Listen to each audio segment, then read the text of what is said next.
होगे? आज संडे है ना। बालों की समस्या से क्यों हो परेशान? बच्चा खाए या जवान, सबका इलाज होगा एक समान। सिर दर्द और कब्ज होंगे 3 दिन में छूमंतर। न जादू न टोना, है केवल आयुर्वेदिक तंत्र। नाड़ी वैद्य हूं मैं, आयुर्वेद का कमाल देखना। ला इलाज हो कोई भी बीमारी, जड़ से होगा उसका इलाज देखना। कमजोरों के लिए बना दिया है ऐसा रसायन, खाकर उसको जीवन का आनंद देखना। देखिए कायाकल्प नाड़ी वैद्य सत्य प्रकाश आर्या के साथ रोजाना दोपहर 3 बजे सिर्फ चैनल 1 न्यूज पर।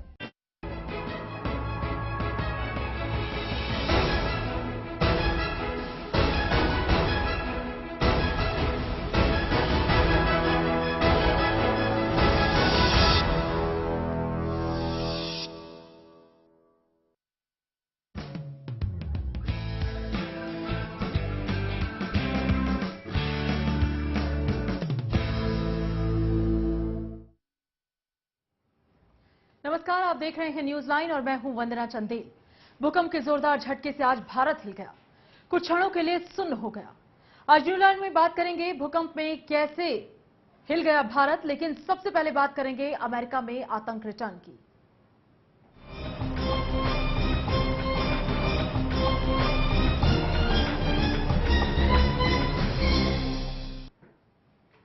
अमेरिका का बोस्टन शहर एक के बाद एक हुए 2 बम धमाकों से दहल गया।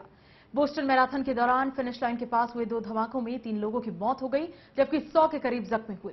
जिस वक्त ये धमाके हुए, रेस की फिनिश लाइन के पास अच्छी खासी तादाद में लोग मौजूद थे। तो जिस तरीके से यह हादसा हुआ है, उससे ऐसा लगता है कि कहीं ना कहीं एक बार फिर से अमेरिका में, विश्व के सबसे ताकतवर मुल्क में, कहीं आतंकवाद की रिटर्निंग तो नहीं है, कहीं उसकी वापसी तो नहीं है। क्योंकि जिस तरीके से 9/11 हुआ, उसके बाद अमेरिका ने अपनी सुरक्षा व्यवस्था को लेकर, अपने एडमिन को लेकर तमाम तरीके की चीजों पर काम किया और वो काम इतना बेहतर था कि 11 साल के दौरान एक भी ऐसा हादसा, एक भी ऐसा बम धमाका, एक भी विस्फोट, एक भी आतंकी वारदात नहीं हुई। लेकिन आज जो हुआ वो वाकई में हैरत में डालने वाला है। और इससे भी बड़ी बात यह कि अब तक किसी भी आतंकी संगठन ने इन बम धमाकों की, इस हमले की जिम्मेदारी नहीं ली है। अमेरिकी खुफिया एजेंसी लगातार इस पर काम कर रही है। फिर धमाकों से दहला अमेरिका, फिर ताजा हुई 9/11 की यादें। धमाकों ने फिर किए पुराने जख्म हरे। 9/11 धमाके के बाद एक बार फिर अमेरिका धमाकों से दहल उठा है।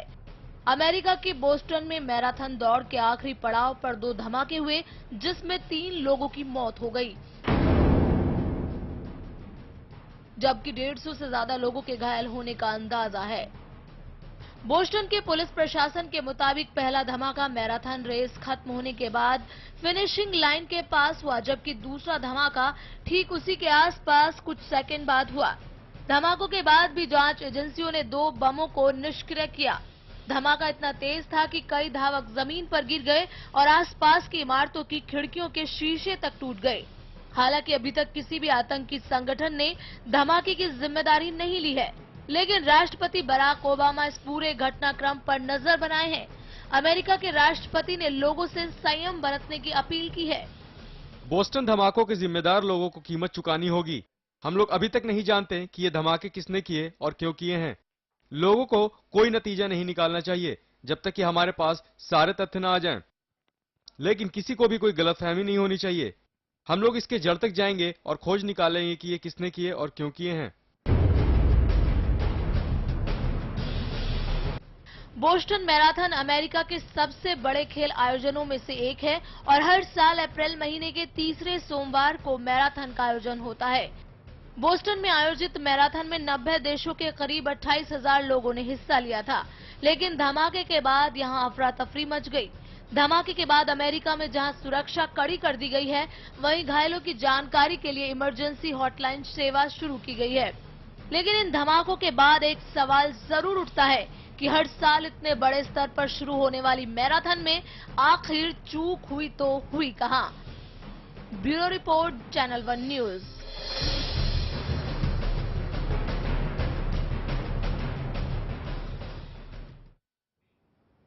तो अमेरिका के बोस्टन शहर में जिस तरीके से मैराथन के दौरान ये धमाका हुआ है, ऐसा संदेह, ऐसा शक जाहिर किया जा रहा है कि ये कोई आतंकी हमला ही हो सकता है।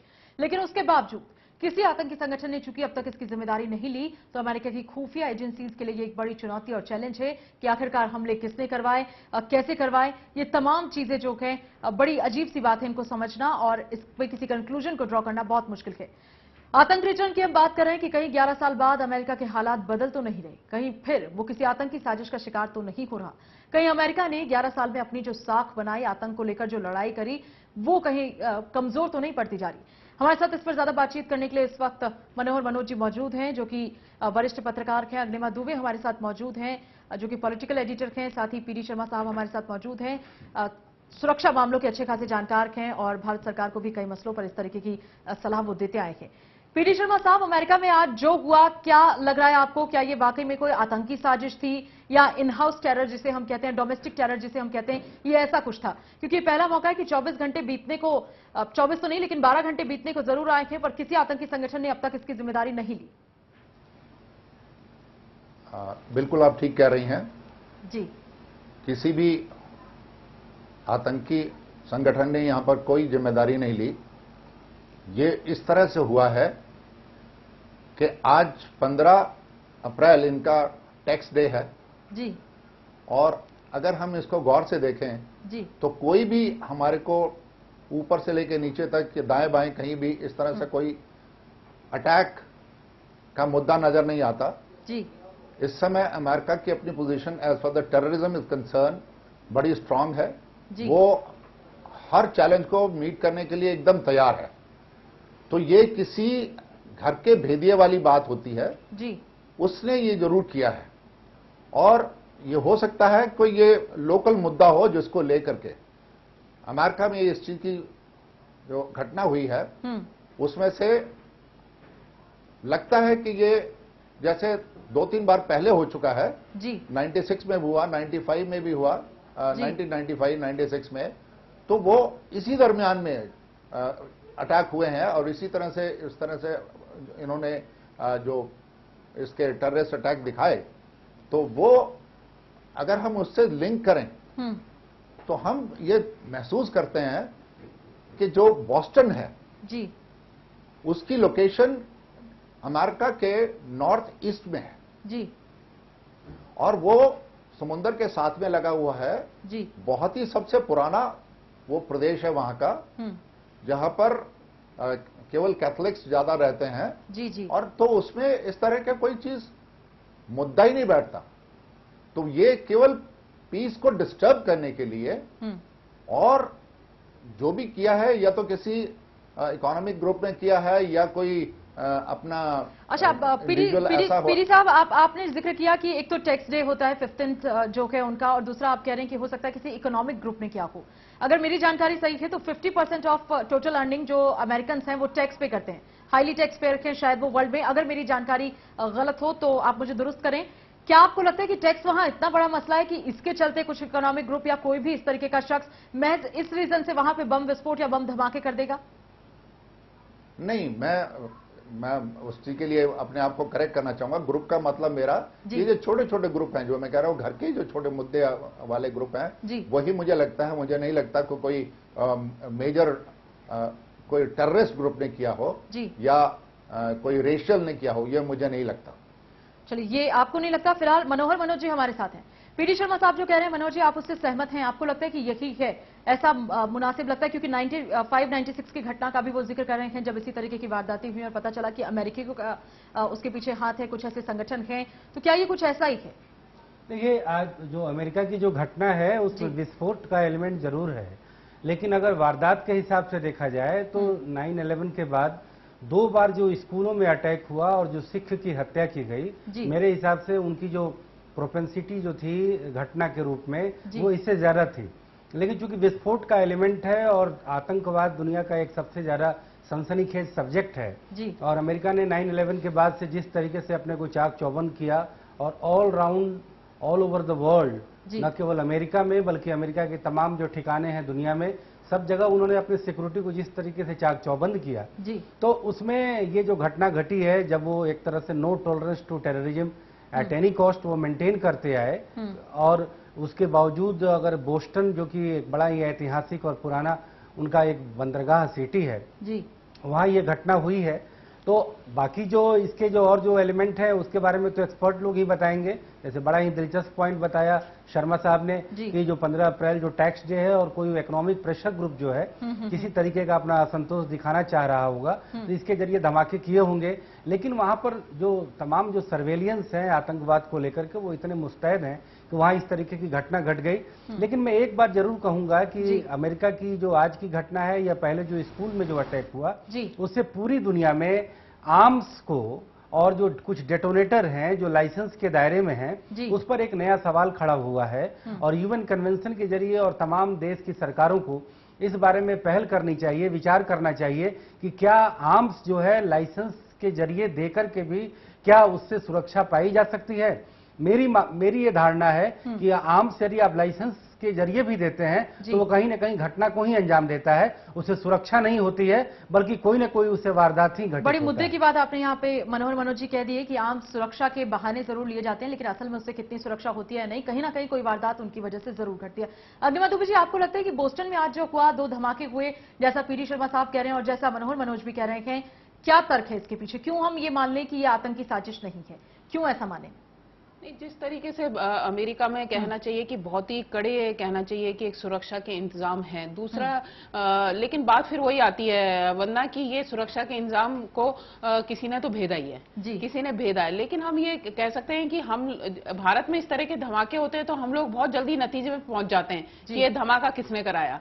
लेकिन आप ये देखें कि अमेरिका में बहुत जो खुद ओबामा की सदी हुई प्रतिक्रिया आई है कि हम देखेंगे और बताएंगे समय लेके अपना कि कौन इसके पीछे है। तो निश्चित तौर पे हो सकता है कि वहां भी इस अटैक को लेकर कुछ दुविधा तो नहीं गए, हाँ, लेकिन एक ये रहा होगा कि क्या लोकल लोगों का ने कराया है या कि बाहर की टेररिस्ट उन्होंने कराया। लेकिन अमेरिका में ये भी बताएं कि बहुत पढ़े लिखे लोग भी एक जिसे कहना चाहिए एग्रेसिव, जो अभी बात कर रहे हैं हमारे सहयोगी की हथियारों का जो फ्रस्ट्रेशन वो उसको भी अंजाम देने लगे हैं। वहां भी इस तरह की चीजें देखने को मिली हैं, इसलिए शायद ये एक सवाल उठ रहा है इस तरह का।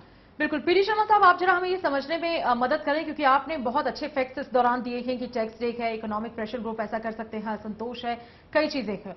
क्या जो आप तर्क दे रहे हैं उसके पीछे यही बात है कि आतंकी ग्रुप जब ऐसा करता और खासकर अमेरिका में अगर वो ये करता तो वो इसकी जिम्मेदारी शायद सबसे पहले लेता, क्योंकि फिर वो अमेरिका को ये दिखाता या दुनिया को ये दिखाता कि इस मुल्क ने बेशक 11 साल तक हमें रोकने की कोशिश की, लेकिन अभी भी हम उतने मजबूत हैं कि इसी के घर में सेंध लगाकर इसी के लोगों को मार दें।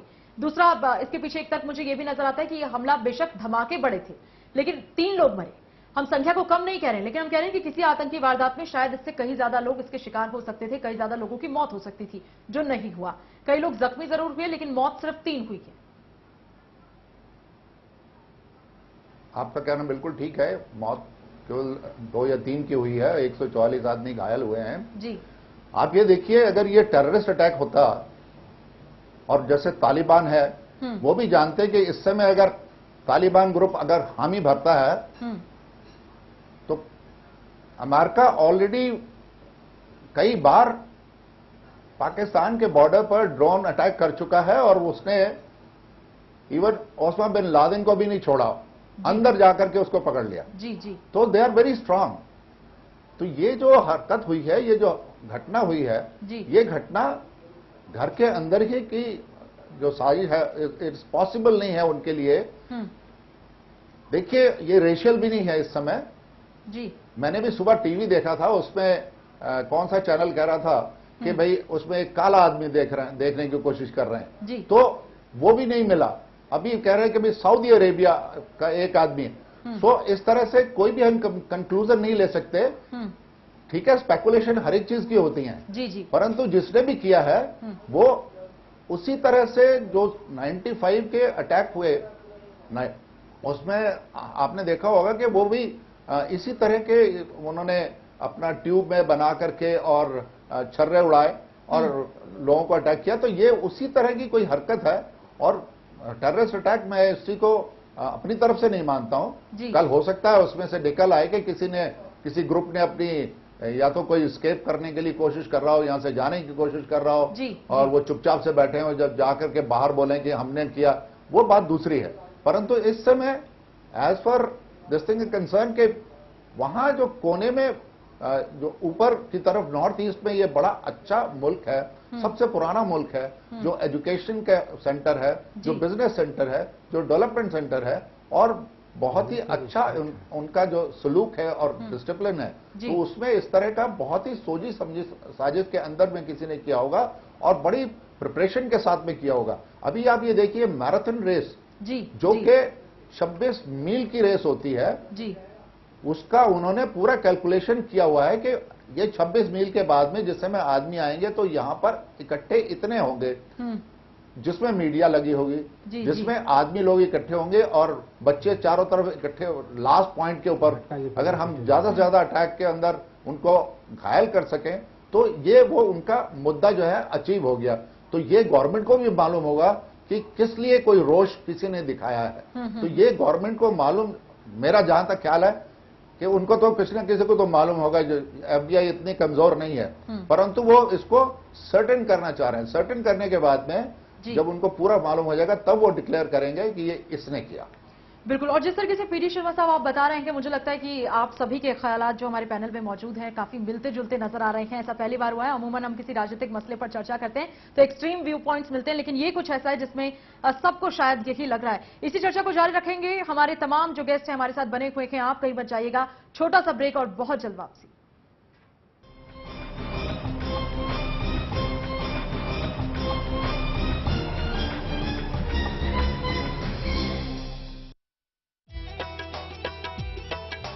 गन्ने के दामों के बारे में बात कहूँ मैं खास, अपने कार्यकाल में गन्ने का दाम चढ़ा दिया आकाश। भूपेंद्र सिंह हुड्डा ने, भूपेंद्र सिंह हुड्डा ने,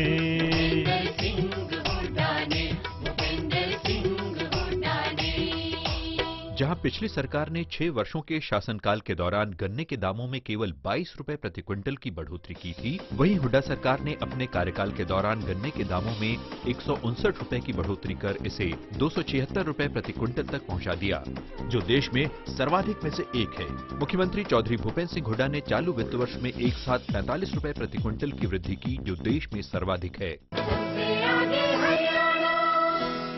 ऐसा घर आपने नहीं देखा होगा, संभाल के पोछा मारा अभी। आइए, ओ भाई साहब ये देखिए हॉल, ये देखिए चिल्ड्रंस रूम, देखिए कितना बड़ा है, आपके बच्चे खेलते खेलते थक जाएंगे। हो गया, मजे ले लिए, आइए। और यह है बेडरूम, इसकी खिड़की से तारे दिखते हैं, तारे। आपको क्या लगा प्रॉपर्टी डीलर हुआ? अरे आपको अपना घर दिखा रहा था। पर्ल्स इंफ्रास्ट्रक्चर, हम जानते हैं कि घर अरमान, उम्मीदों और सपनों का बना होता है, तभी तो हम घर बनाते हैं, जिंदगियां बनाते हैं। अक्षय बाथरूम कब धोगे? आज संडे है ना। 3 लाख तक अधिग्रहण की 1 एकड़ की राशि थी, किसानों के लिए धरती की ये कीमत जरा सी थी। भूपेंद्र सिंह हुड्डा ने इसे 72 लाख तक बढ़ा दिया, 33 साल तक दे रॉयल्टी, किसान शिखर पे चढ़ा दिया। 33 साल तक देकर रॉयल्टी, किसान शिखर पे चढ़ा दिया। वर्तमान हरियाणा सरकार के आने से पहले किसान भाइयों की जमीन का अधिग्रहण कौड़ियों के भाव लगभग 2 से 3 लाख रुपए प्रति एकड़ के हिसाब से किया जाता था। माननीय मुख्यमंत्री श्री भूपेंद्र सिंह हुड्डा ने पूरे प्रदेश में जमीनों के न्यूनतम फ्लोर रेट निर्धारित किए और प्रदेश में कुल 6 जोन बनाए गए, जिसके अनुसार प्रदेश के किसानों को भूमि अधिग्रहण के बदले 21,60,000 से लेकर 72 लाख रुपए तक प्रति एकड़ मुआवजे के रूप में मिल रहे हैं। इतना ही नहीं, किसानों को मुआवजे के साथ साथ 21,000 रुपए प्रति एकड़ हर साल 33 सालों तक रॉयल्टी भी मिलेगी, जिसमें 750 रुपए प्रति वर्ष की बढ़ोतरी भी होगी। और यदि किसान की भूमि का SEZ और टेक्नोलॉजी पार्क के लिए अधिग्रहण किया जाएगा तो रॉयल्टी की राशि 42,000 रुपए प्रति एकड़ 33 सालों तक मिलेगी, जिसमें 1,500 रुपए की प्रति वर्ष बढ़ोतरी होगी। विकास की प्रक्रिया में किसानों को भागीदार बनाने के लिए अब हमने लैंड पूलिंग जैसी अनूठी स्कीम बनाई है। इस स्कीम में यह इंतजाम किया गया है कि जिस किसान की भूमि का अधिग्रहण होता है वह या तो मुआवजा ले सकता है या मुआवजे की एवज में विकसित भूमि ले सकता है।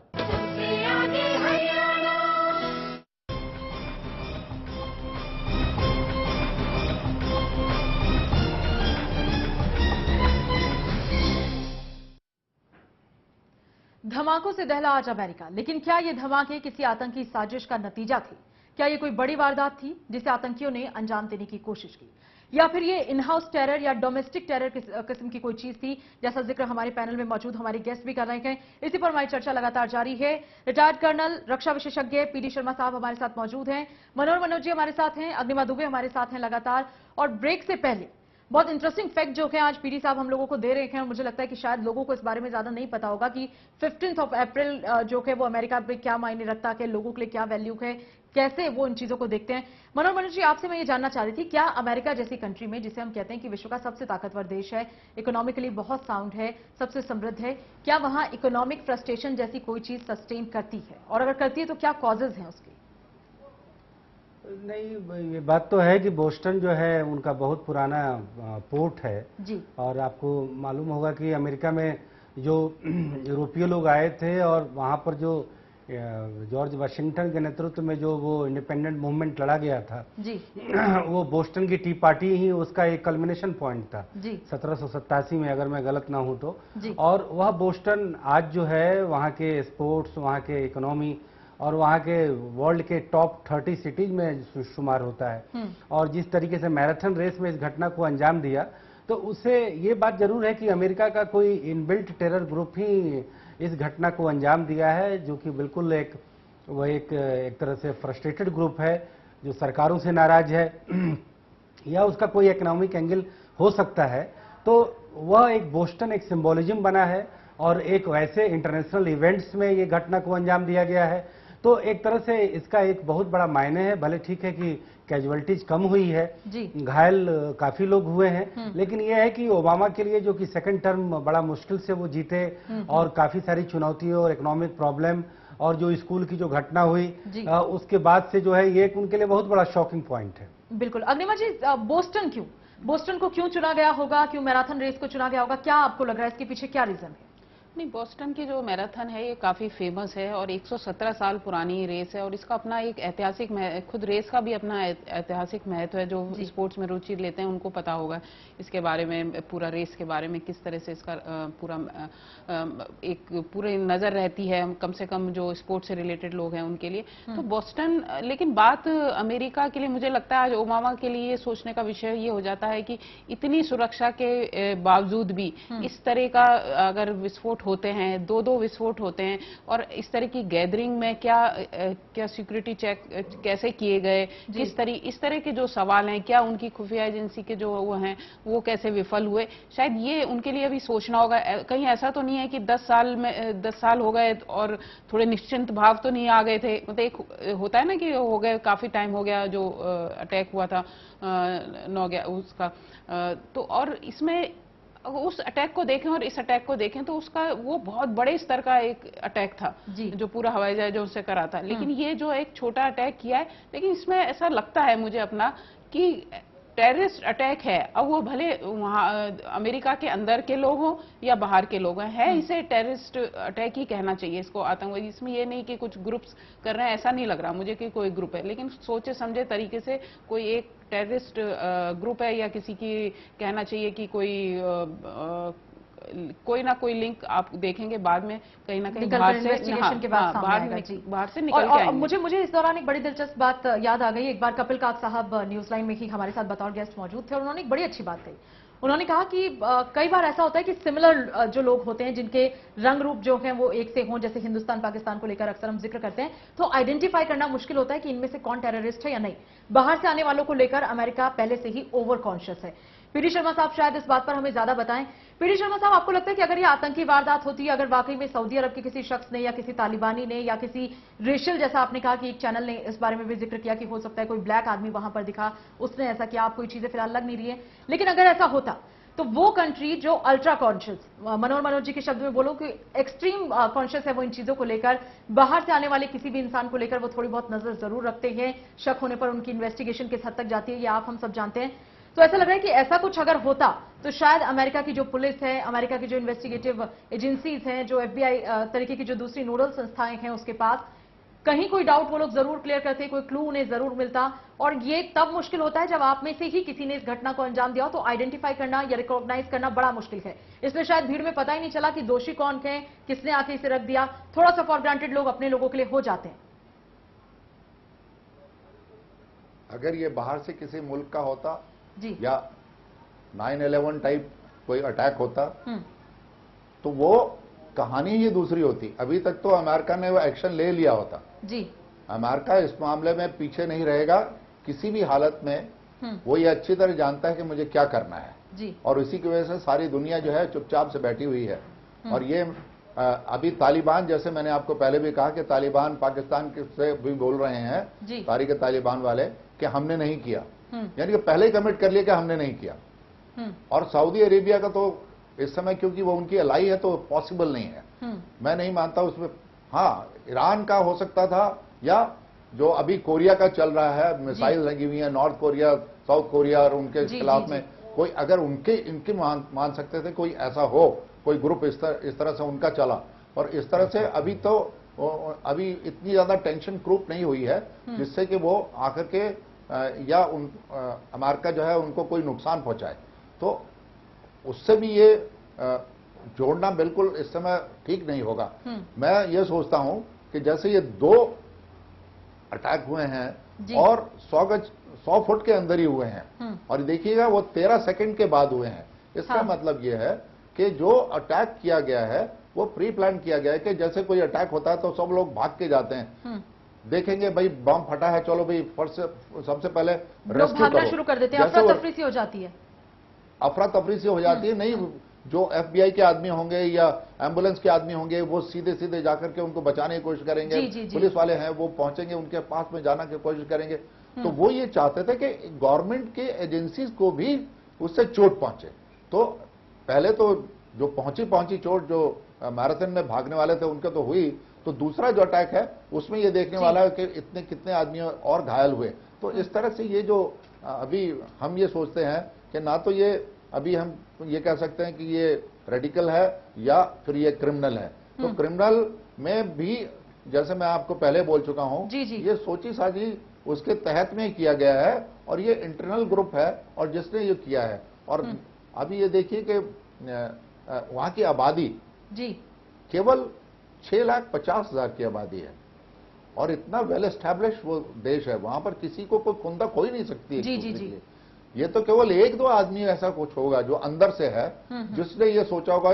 नीचे देखना पड़ेगा, टेक्सास के कहां से देखना पड़ेगा कि कौन से आदमी कहां से कोई इस तरह से असंतुष्ट आकर के वहां बॉस्टन में अपना वो दिखाना चाहते हैं। तो अभी FBI जिस समय ये पूरा निकाल लेगी तब आपको पता लगेगा कि कोई ना कोई असंतुष्ट तो हुआ ही हुआ है।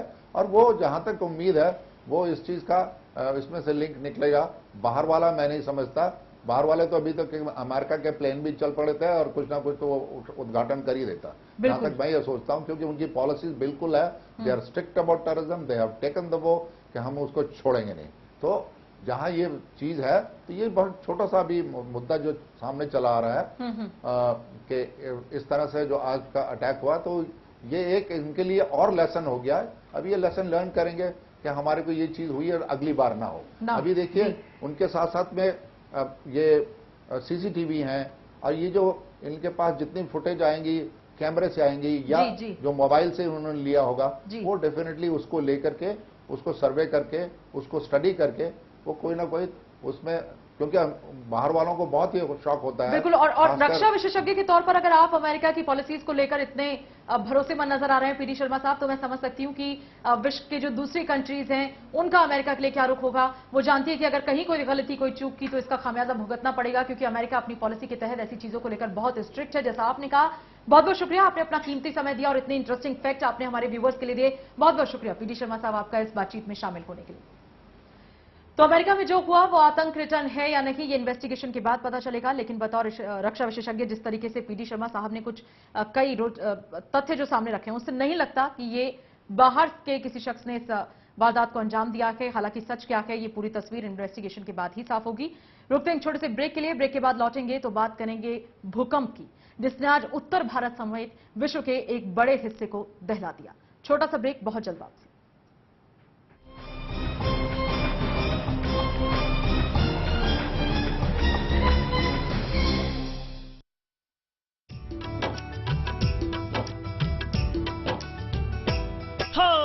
बिजली समस्या के बारे में हुड्डा ने किया विचार। 40 साल में लगा न पाई जो पिछली सरकार। हुड्डा ने लगा दिया थर्मल अपने कार्यकाल में 4 रे भैया, थर्मल लगा दिए 4 कार्यकाल में 4 रे भैया, थर्मल लगा दिए 4। बिजली किसी भी प्रदेश के विकास की धुरी है। जहां तक प्रदेश में बिजली उत्पादन का सवाल है, वर्ष 1966 से लेकर फरवरी 2005 तक 40 वर्षों के दौरान हरियाणा में बिजली का उत्पादन सिर्फ 1587 मेगावाट ही था। श्री भूपेंद्र सिंह हुड्डा ने मार्च 2005 में मुख्यमंत्री का पदभार संभालते ही प्रदेश में लगभग 5000 मेगावाट बिजली और पैदा करने का लक्ष्य रखा और इस पर तेजी से काम शुरू किया।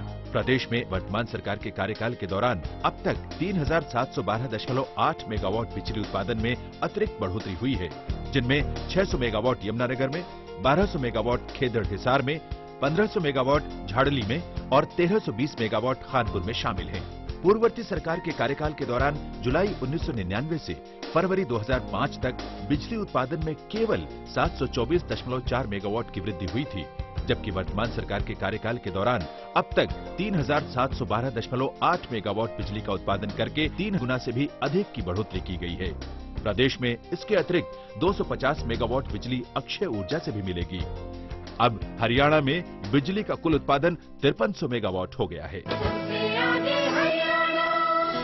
ऐसा घर आपने नहीं देखा होगा, संभाल के पोछा मारा अभी। आइए, ओ भाई साहब ये देखिए हॉल, ये देखिए चिल्ड्रंस रूम, देखिए कितना बड़ा है। आपके बच्चे खेलते खेलते थक जाएंगे। हो गया, मजे ले लिए। आइए, और ये है बेडरूम, इसकी खिड़की से तारे दिखते हैं, तारे। आपको क्या लगा प्रॉपर्टी डीलर हुआ? अरे आपको अपना घर दिखा रहा था। पर्ल्स इंफ्रास्ट्रक्चर, हम जानते हैं कि घर अरमान, उम्मीदों और सपनों का बना होता है, तभी तो हम घर बनाते हैं, जिंदगियां बनाते हैं। अक्षय बाथरूम कब धोगे? आज संडे है ना।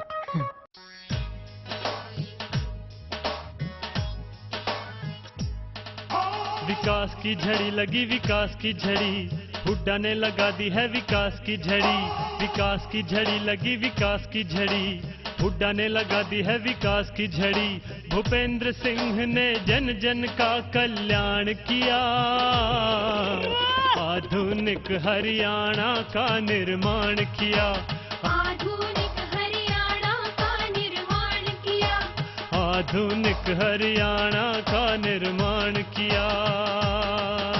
जो हरियाणा प्रति व्यक्ति निवेश में 14वें नंबर पे था हिंदुस्तान में 2005 में, आज हिंदुस्तान में वो नंबर 1 पर है। प्रति व्यक्ति आय में नंबर 1 पर है। गेहूं की उत्पादकता में नंबर 1 पर है। सरसों की उत्पादकता में नंबर 1 पर है। दूध उत्पादन में बहुत आगे बढ़ा, चाहे वो कृषि का क्षेत्र है, चाहे औद्योगिक क्षेत्र है, चाहे शिक्षा का मामला है, हर क्षेत्र में हरियाणा ने विकास किया।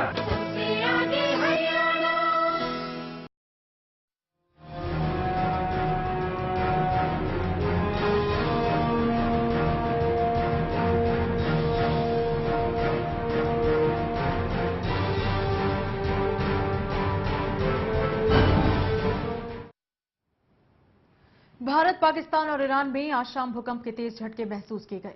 भूकंप की तीव्रता रिक्टर पैमाने पर 7.8 दर्ज की गई। भूकंप से भारत में तो किसी प्रकार के जानमाल के नुकसान की कोई खबर नहीं है, लेकिन ईरान और पाकिस्तान में आए जलजले ने तबाही मचा दी। भूकंप से सबसे ज्यादा नुकसान दक्षिण ईरान में हुआ। ईरान में 40 लोगों की मौत की खबर मिल रही है। उधर पाकिस्तान के बलूचिस्तान प्रांत में भूकंप से 5 लोगों की मौत की खबर है। जानकारी के मुताबिक भूकंप का केंद्र ईरान के खाश में था। भारतीय मौसम विभाग के अनुसार रिक्टर पैमाने पर भूकंप की तीव्रता 7.8 यानी 7.8 दर्ज की गई, जो कि काफी ज्यादा है। सबसे पहले गुजरात के भुज में भूकंप के झटके महसूस किए गए। इसके अलावा दिल्ली, एनसीआर, उत्तर प्रदेश, पंजाब, हरियाणा, राजस्थान और जम्मू कश्मीर में भी भूकंप के झटके महसूस किए गए। तो जमीन के 15 किलोमीटर अंदर जहां एपिसेंटर था इस भूकंप का, वो 7.8 पे रिकॉर्ड किया गया। और आपको बता दें कि 8 जो है वो एक्सट्रीम है। ऐसे में रिक्टर पैमाने पर 7.8 अगर भूकंप की तीव्रता है तो आप अनुमान लगा सकते हैं उसकी कितनी ज्यादा क्षमता होगी, कितना ज्यादा नुकसान उससे हो सकता है। और ऐसे में जो खबर मिल रही है फिलहाल दक्षिणी ईरान से 40 लोगों की मौत की अब तक खबर मिल रही है। 100 से ज्यादा लोग इस दौरान जख्मी हुए। बड़ी हानि हुई है। कई इमारतें जो हैं इसकी तीव्रता के चलते जमीन में समा गई। और इस वक्त हमारे साथ हमारा पैनल मौजूद है इस पर चर्चा करने के लिए। डॉक्टर हर्ष कुमार गुप्ता हमारे साथ मौजूद हैं, बतौर एक्सपर्ट हैं, नेशनल डिजास्टर मैनेजमेंट के काफी अच्छे जानकार हैं, मेंबर भी हैं। गुप्ता साहब बहुत बहुत स्वागत है आपका। भूवैज्ञानिक भी हैं गुप्ता साहब, तो हमें बहुत कुछ चीजें बता सकते हैं। और साथ ही हमारे मनोज जी बतौर वरिष्ठ पत्रकार, अग्निमा Dubey ji as a political editor हमारे साथ हैं। और फिलहाल ये भूकंप जो है वो कैसे आता है, क्या तोड़ है, क्योंकि नेचुरल क्लैमिटी जहां पर है, जहां प्राकृतिक विपदा हो, उससे काबू पाना किसी के हाथ की बात नहीं है। ऐसे में हम कितने सुरक्षित हैं, आज हम इस चर्चा में यही जानने की कोशिश करेंगे। डॉक्टर हर्ष, मैं आपसे जानना चाहूंगी, आप भूवैज्ञानिक भी हैं, डिजास्टर मैनेजमेंट संस्था से भी आप जुड़े हुए हैं, आप जानते हैं चीजें कैसे होती हैं और क्यों होती है। हिंदुस्तान की अगर मैं बात करूं, क्या कौन कौन से वो एरिया हैं जो बहुत हाईली सेंसिटिव एरिया जिन्हें कहेंगे हम भूकंप के हिसाब से, और क्या हम यहां पर सुरक्षित हैं? भूकंप जैसी नेचुरल क्लैमिटी से हम लोग खुद को सेफ महसूस कर सकते हैं या नहीं? देखिए, ऐसा है कि हिंदुस्तान की साइस्मिक जोनिंग करी जा चुकी है जी, और उस साइस्मिक जोनिंग के हिसाब से जो जोन 5 है उसमें सारी हमारी हिमालयन रीजन आती है और काफी क्षेत्र गुजरात का आता है जी, और असम वगैरह का एरियाज आते हैं जी। तो ये वो क्षेत्र हैं जहां पर कि 8 मैग्नीट्यूड तक का रिक्टर का भूकंप आ चुका है पहले और भविष्य में भी आ सकता है। इसके बाद जो नेक्स्ट जोन है वो जोन नंबर 4 है, जिसके अंदर दिल्ली वगैरह आते हैं। इन जोन्स में जोन 4 में बहुत बड़े भूकंप तो नहीं आते, लेकिन जब हम दिल्ली की बात करते हैं तो सबसे बड़ा खतरा हमको ये है कि दिल्ली से 100 या 200 किलोमीटर दूर हिमालय में अगर 8 मैग्नीट्यूड का भूकंप आए तो दिल्ली में बहुत नुकसान हो सकता है जी। अब जहां तक सवाल ये कि हम इस आपदा के लिए कितने तैयार हैं, उसकी तरफ प्रयत्न हो रहा है, लेकिन ये प्रयत्न अभी हमारा काफी नहीं है।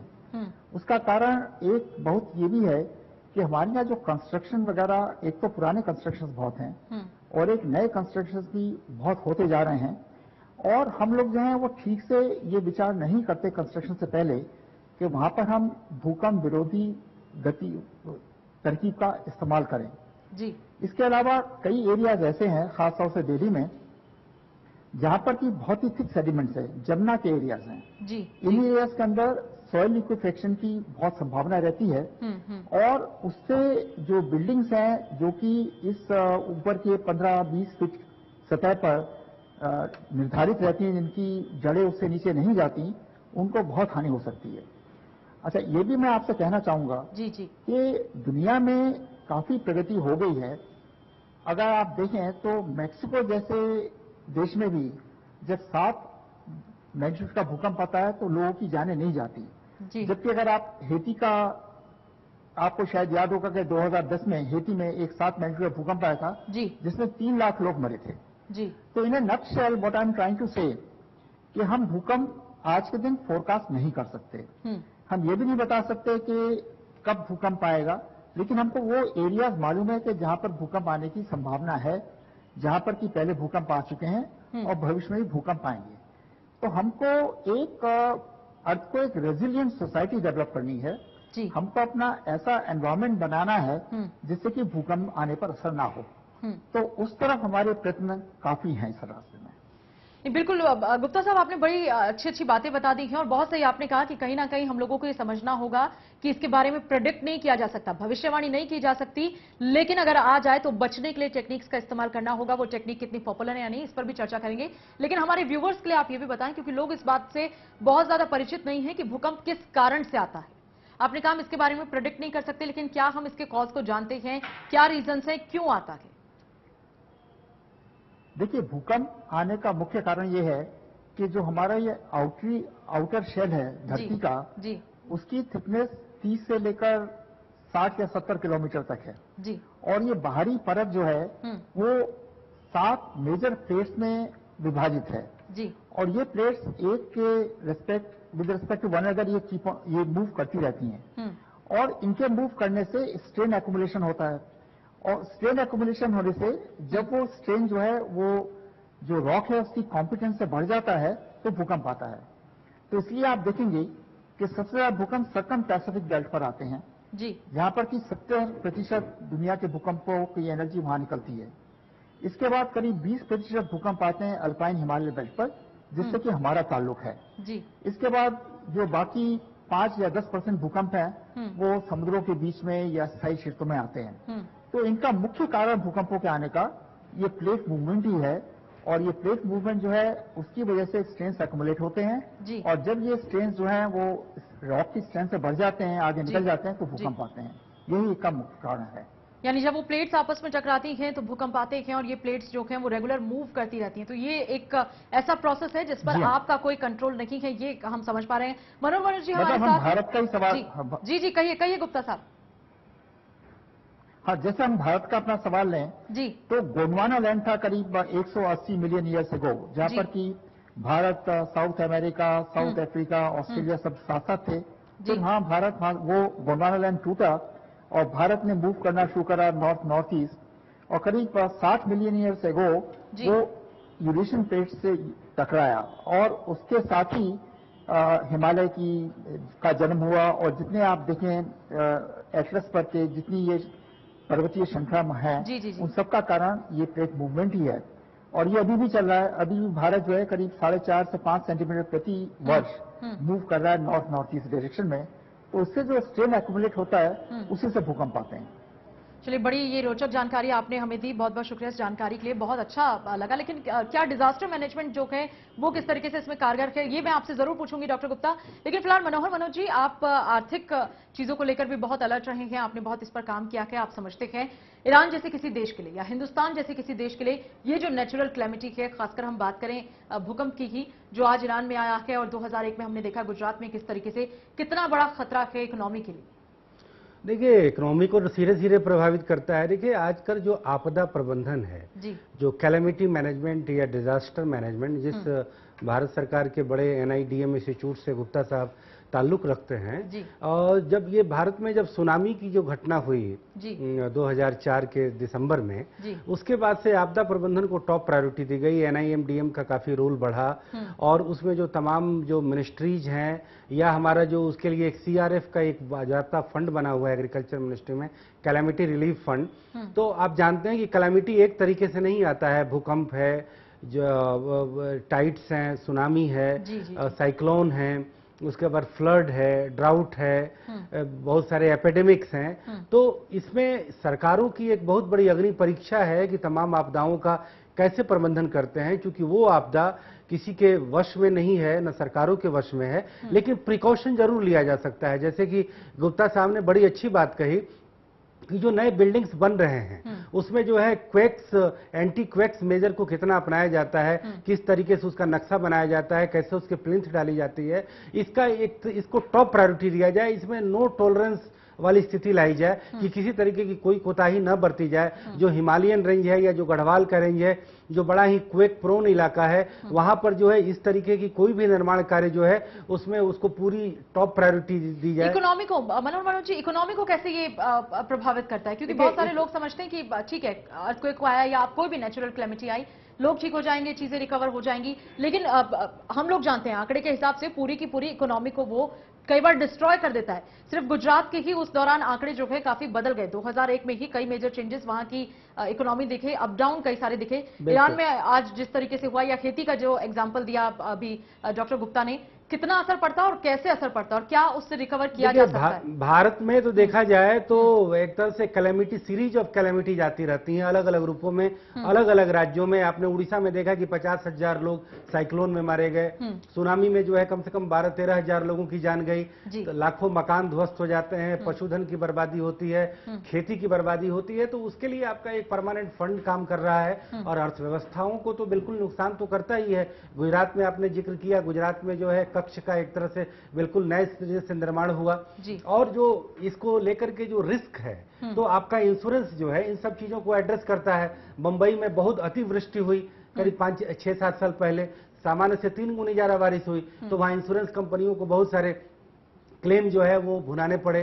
तो ये पूरे इकोनॉमी से जुड़ा मामला तो है ही। इसमें इंश्योरेंस सेक्टर को और प्रिकॉशन को, और आप में उसका फंड कैसा काम करता है, पूरी मशीनरी चाक चौकस कैसे होती है, तो इकोनॉमी को नुकसान करता है। और जैसे कि माल्थस ने कहा था कि अगर आप जनसंख्या को कंट्रोल नहीं करेंगे तो प्रकृति ही नियंत्रण करेगी। मुझे लगता है वो बात आज भी सच है। आप देखिए कि जितने विकासशील देश हैं वहां पर आपदाओं का ज्यादा अटैक होता है। आप इंडोनेशिया को देखिए, वहां पर तो लाखों लाख लोग जो है भूकंप और सुनामी की चपेट में जाते हैं। केवल जापान एक अपवाद है जो विकसित देश होते हुए बराबर सुनामी को झेलता है। लेकिन अमेरिका जैसे देश में आपदा का एक तरह से उसे शिकार कम ही होना पड़ता है। कैलिफोर्निया के इलाके में को अगर छोड़ दिया जाए जहां कुछ तूफान आते हैं, लेकिन भारत जैसे देश के लिए हमेशा की चुनौती है। भले ईश्वर के शुक्र से जो है भूकंप का उतना बड़ा खतरा हिंदुस्तान पे अभी नहीं आया है कुछ सालों से, लेकिन अलग अलग टुकड़ों में कोई न कोई वारदात, कोई न कोई आपदा होती रहती है। इसके लिए हमारी इकोनॉमी को जो है एक तरह से सतर्क रहना होगा। स्टॉक मार्केट से लेकर के तमाम चीजें इससे प्रभावित होती हैं, और एग्रीकल्चर तो इस मामले में बड़ा रिस्की रहा है और सीधे सीधे इससे किसान प्रभावित होते रहे। तो इंश्योरेंस, मशीनरी और प्रिकॉशन, इन तीन चीजों को मैनेज किया जाए तो इसके आर्थिक आघात से भी बचा जा सकता है। बहुत सही आपने यहाँ पे कहा मनोहर जी। और ये कुछ ऐसा ही है कि फैमिली में जब किसी को मेडिकली बहुत ज्यादा प्रॉब्लम हो जाए, कोई बहुत बीमार हो, तो उसकी दवा दारू का खर्च होता है, डॉक्टर के पास जाना है, चेकअप्स हैं, टेस्ट हैं, 10 चीजें होती हैं, तो पूरी फैमिली का जो बजट है वो गड़बड़ा जाता है, क्योंकि किसी एक शख्स की तीमारदारी में आपको बहुत सारा खर्च करना पड़ता है।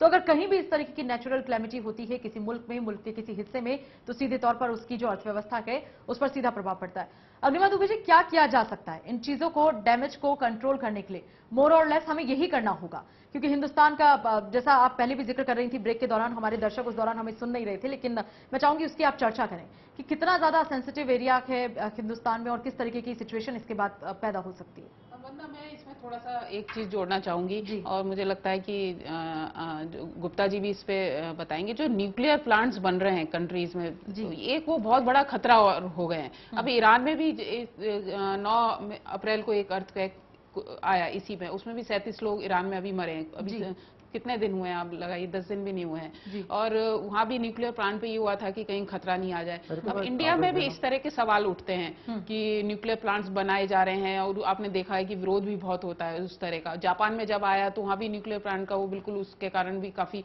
नुकसान हुआ है चीज का। कहना चाहिए कि वातावरण को नुकसान, लोगों को भी डिजीज, वो तो बाद में पता लगेगी कि अगर वहां लीकेज हो गया है तो किस तरीके से जाएगा। तो भूकंप का जो खतरा है वो उससे बढ़कर भारत में भी जिस तरीके से न्यूक्लियर प्लांट्स बहुत सारे बनाने की बातें हो रही हैं, वो भी एक खतरा मुझे लगता है। और गुप्ता जी बताएंगे कि किस तरीके से इस चीज को बहुत सही। और आपने अग्निमा जी हम लोगों का ध्यान जो है वो दिलाया है, बहुत बहुत शुक्रिया कहना चाहूंगी मैं आपको इसके लिए, क्योंकि जापान में हम लोग देखते हैं फुकुशिमा में जिस तरीके से जो प्लांट्स हैं उनमें यूरेनियम के रिसाव की जो बात आई थी, ये पूरी खबर आई थी, उसके बाद से ऐसा लगा कि कहीं कुछ दिक्कत बढ़ ना जाए। लगातार वहां पे जो वैज्ञानिक हैं, जो एक्सपर्ट्स हैं, वो उसको रिकवर करने की कोशिश करें। बड़ा चैलेंज है इस वक्त वो वहां के लिए। डॉक्टर गुप्ता, आप हमें बताएं क्या किया जा सकता है? ये तमाम सेंसिटिव चीजें हैं, आपको हर चीज देखनी होगी। डिजास्टर मैनेजमेंट इस पर किस तरीके से काम कर रहा है? मैं आपको सबसे पहले एक दो उदाहरण देना चाहूंगा जी, जहां पर कि भारत ने काफी प्रगति करी है। जैसे कि कहा गया था कि 2004 में 26 दिसंबर को एक बहुत बड़ी सुनामी आई थी भारत में, और वो सुनामी आने के बाद उस वक्त तक तो भारत में कई लोगों को यही नहीं पता था कि सुनामी होती क्या है जी। आप उस वक्त से आप देखिए कि 3 वर्ष के अंदर हम लोगों ने एक, उस टाइम में जो था डिपार्टमेंट ऑफ ओशन डेवलपमेंट का सेक्रेटरी था, तो हम लोगों ने अपना स्वयं का सुनामी वार्निंग सिस्टम सेटअप किया और हमने वो सितंबर 2007 तक तैयार कर दिया, और आज के दिन वो विश्व के सबसे सफलतम सुनामी वार्निंग सिस्टम्स में वो माना जाता है। अभी आपको याद होगा कि अप्रैल के महीने में 2012 अप्रैल में 2 भूकंप आए थे, ये 8.6 और 8.2 के, और उस सुनामी वार्निंग सिस्टम के रहते हमको तुरंत ज्ञात हो गया था कि स्ट्राइक स्लिप अर्थक्वेक्स हैं, उसकी वजह से सुनामी का कोई खतरा नहीं। मैंने आपको एक उदाहरण ये दिया। दूसरा उदाहरण मैं देता हूं कि इसका भी जिक्र किया गया कि हमारे यहाँ बहुत ज्यादा तूफान आते हैं, साइक्लोन्स आते हैं, तो आपको ख्याल होगा कि 70s में जब साइक्लोन्स आते थे तो हजारों लोग उसमें मर जाते थे। अब भारत में ऐसी स्थिति है कि साइक्लोन्स का अच्छी तरह से मॉनिटरिंग होता है और उसकी वार्निंग दी जाती है। बड़े बड़े साइक्लोन अभी भी आते हैं, लेकिन आज भी जो इसमें हमारे पहले हजारों लोग मर जाते थे वो नंबर बहुत कम हो गया है। तो इसी तरह से जब भूकंप की बात आती है तो इसमें हम लोग क्या कर रहे हैं कि हम लोग सिनारियोज डेवलप कर रहे हैं। वो ये कि जैसे पहले कोई भूकंप आया था, वो अगर आज फिर से दोबारा आए तो क्या असर होगा। हम लोगों ने ये एक्सरसाइज करी थी पिछले वर्ष 15 फरवरी को 2012 में दिल्ली के लिए, और यहां पर हम ये मान के चले कि दिल्ली से 200 किलोमीटर दूर एक 8 मैग्नीट्यूड का भूकंप आता है तो उसका दिल्ली में क्या असर होगा। तो वो सिनारियो डेवलप करने में जो 9 डिस्ट्रिक्ट हैं दिल्ली के, उन सब में सब लोग एक साथ आए और ये डिसाइड किया कि ये भूकंप जो है 15 फरवरी को सुबह के 11:30 बजे आएगा जी। और उसके साथ साथ हमको कैसी तैयारी करनी है। तो उसका असर क्या होता है कि हमको पता लगता है कि हमारे यहाँ क्या क्या कमी है, कौन सी रोड्स हैं वो ब्लॉक हो जाएंगी, कौन से हॉस्पिटल्स हैं जो कि काम नहीं कर पाएंगे, इत्यादि इत्यादि। अच्छा, उसके साथ साथ एक बहुत ज्यादा ट्रेनिंग भी करी जाती है कि लोगों को बताया जाए कि भूकंप में क्या करा जाए, कैसे करा जाए।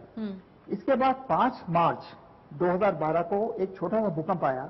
उस वक्त मैं एनडीए में सेकंड फ्लोर पर बैठा हुआ था, तो मैं एकदम नीचे आ गया। नीचे आकर मेरे को ये देख के बड़ी खुशी हुई कि सफदरजंग एन्क्लेव में जहां पर एनडीए में स्थित है, सारे के सारे लोग सड़क पर आ गए थे। तो ये जो हमने ट्रेनिंग दी उसका कुछ असर हुआ। अभी हम लोगों ने एक केस लिया है कि जो 1905 में कांगड़ा अर्थक्वेक आया था, जिसमें करीब 20,000 लोग मरे थे, वो अगर भूकंप आज के दिन आए तो क्या होगा।